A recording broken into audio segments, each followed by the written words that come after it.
चस्मा लगाएर मलाई त तिर्सिरहने के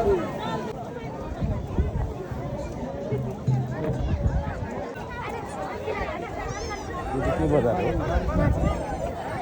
यो भनेको उधौली पर्व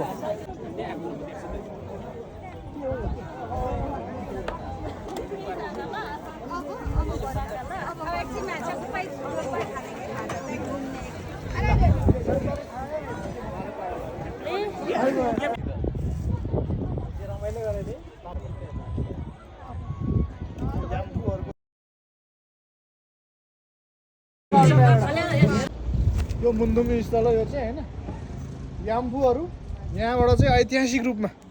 पहिलेदेखि परापूर्व कालदेखि यहाँदेखि उत्पत्ति भयो अथवा चाहिँ उद्गम स्थलको रूपमा चाहिँ मान्दै आएको मुन्दुमी स्थल ऐतिहासिक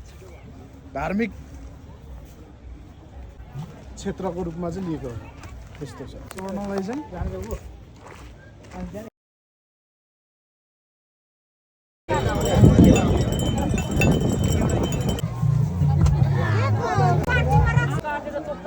खानु गयो भने